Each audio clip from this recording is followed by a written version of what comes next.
నమస్తే మెట్రో ఉదయం న్యూస్ కి స్వాగతం. నాగారం మున్సిపాలిటీ పరిధిలోని శ్రీ శ్రీ భవానీ నాగలింగేశ్వర స్వామి దేవాలయంలో ఉగాది సందర్భంగా అందరికీ పరాభవ నూతన సంవత్సర శుభాకాంక్షలు తెలిపిన దేవాలయం చైర్మన్ మద్దిరెడ్డి ప్రతాప్ రెడ్డితో మన మెట్రో ఉదయం శ్రీహరి. ఈ దేవాలయంలో ప్రత్యేకత ఏమిటనగా గత 6 నెలలుగా వాడిపోయిన సుబ్రహ్మణ్య స్వామి ఆవరణలో ఉన్న రావు చెట్టు దాన్ని పూర్తిగా నిర్మూలించేద్దామనుకునే సమయంలో శ్రీ మాధవానంద సరస్వతి స్వామీజీ విచ్చేసి ఈ చెట్టును స్మృశించి తొలగించొద్దు, మళ్లీ రావు చెట్టుకి ప్రాణం వస్తుంది అని తెలియజేశారు. వారు అన్నట్టుగానే ఈ చెట్టు మళ్లీ కొత్తగా చిగురించి భక్తులందరినీ ఆశ్చర్యపరిచింది. ఈ విషయాన్ని స్వయంగా ఆలయ సభ్యులు మరియు పండితులు మనకు తెలియజేశారు. భక్తులందరికీ ఉగాది శుభాకాంక్షలు. అదేవిధంగా గుడి చైర్మన్ గారు ప్రతాప్ రెడ్డి గారికి, పంతులు గారికి పేరున మా యొక్క ధన్యవాదాలు. గతంలో ఈ రాజకీయ గురించి తెలుసుకున్నాము. 6 నెలల క్రితము ఈ చెట్టు పనికిరాదు, తీసేయాలని చాలా మంది చెప్పారు.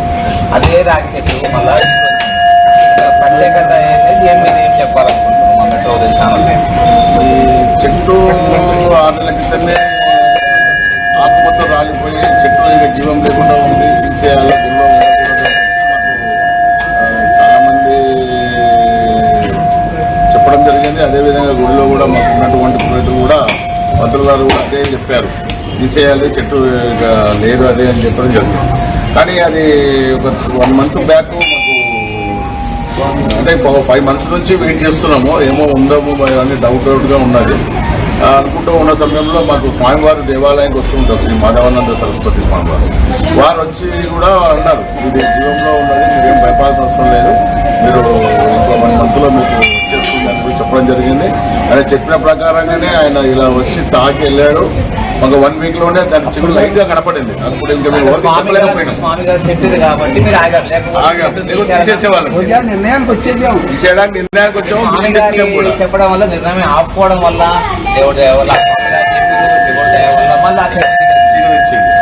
కాబట్టి ఇక్కడ స్వామివారి అనుగ్రహము చాలా మటుకు ఉన్నది అన్నది నిదర్శనంగా ఈరోజు మేము భావించాల్సి వస్తుంది.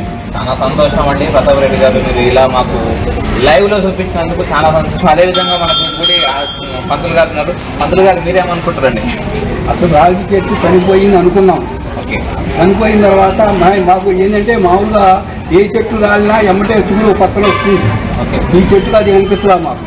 కనీసం ఒక ఆకు కూడా చిగురు కూడా కనిపిస్తుందా?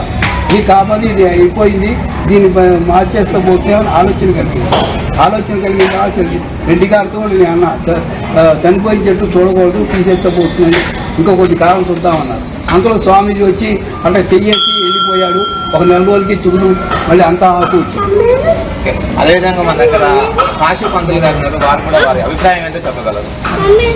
ఆ చెట్టు ఏంటంటే మనం వెళ్ళిపోయింది అనుకుంటారు కాబట్టి ఆ చెట్టు స్వామివారి తాకింది, అంతా మంచిగా శుభం జరిగింది. కాబట్టి ప్రతి ఒక్క భక్తులు కూడా ఆ చెట్టు కూడా ఎంతో మంచిగా నాగదేవతలకి సుబ్రహ్మణ్య స్వామి కూడా మంగళవారం కూడా యథావిధిగా స్వామివారికి కూడా రాగి చెట్టు యాగ చెట్టు కూడా పూజలు చేస్తూ కళ్యాణం పెళ్లి కాని వాళ్ళు కూడా ఈ కళ్యాణం కూడా చేయించుకుంటున్నారు.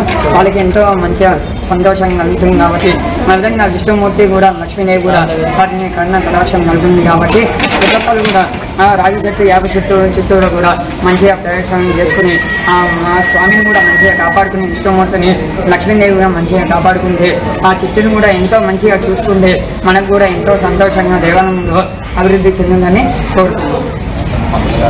అంతే ఓకే అండి. అదేవిధంగా గుడికి వచ్చే భక్తులందరికీ పేరున మా మెట్రో ఉదయం నుంచి అందరికీ కృతజ్ఞతలు. అందరికీ కొనసాగాను ఉగాది శుభాకాంక్షలు. థ్యాంక్ యూ పంతులు గారు, థ్యాంక్ యూ ప్రతాప్ రెడ్డి గారు.